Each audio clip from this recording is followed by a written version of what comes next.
પરંતુ તમને ખૂબ ભાવતી હોય પાણીપુરી, ચાટપુરી, પરંતુ આ બાબત તો તમને ખબર જ નહીં હોય। નમસ્કાર દર્શક મિત્રો, ખબર છે .com ઉપરથી હું દૃષ્ટિ નાયક આપ સૌનું સ્વાગત કરું છું।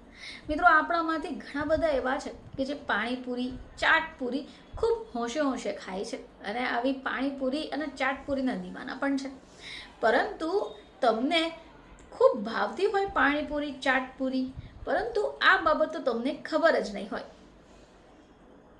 તો શું તમે ક્યારે ધ્યાન આપ્યું છે કે જ્યારે ચાટ પકોડી લારી પર તમે ખાવા જાઓ છો તો અહીંયા હંમેશા લાલ કપડું દેખાશે? હવે આવું શા માટે? આ લાલ જ કપડું કેમ ઢાંકતા હશે?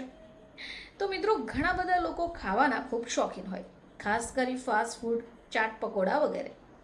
હવે કંઈ તમે ખાઓ કે ન ખાઓ, પાણીપુરી તો સૌ કોઈને ભાવતું જ હશે, પરંતુ શું ક્યારે તમે નોંધ્યું કે આ બધી લારી અને દુકાનો પર એક વસ્તુ સમાન હોય અને એ છે લાલ રંગનું કાપડ?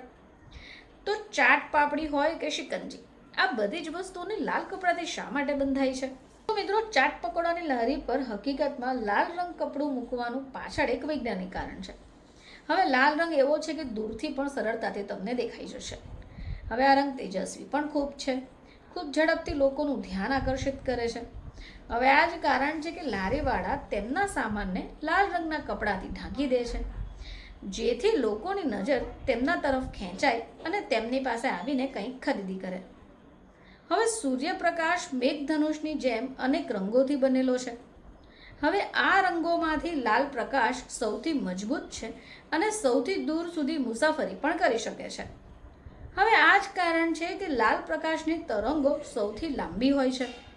હવે આસપાસ ધુમ્મસ હોય ત્યારે પણ આપણે લાલ પ્રકાશને સ્પષ્ટપણે જોઈ શકીએ છીએ। હવે આપણે એ પણ જાણીએ છીએ કે ભયના ચિહ્નોને લાલ કરવામાં આવે છે, જેથી એ દૂરથી જોઈ શકાય અને જોખમથી બચી શકાય। હવે લાલ કપડાનો ઉપયોગ કરવા પાછળ એક વૈજ્ઞાનિક કારણ છે, પરંતુ આ સિવાય બીજી એક રસપ્રદ વાર્તા પણ છે। એવું કહેવાય છે કે મુગલ બાદશાહ હુમાયુના સમયમાં એક એવો રિવાજ હતો કે ખાવાના વાસણો લાલ કપડાથી ઢાંકવામાં આવતા।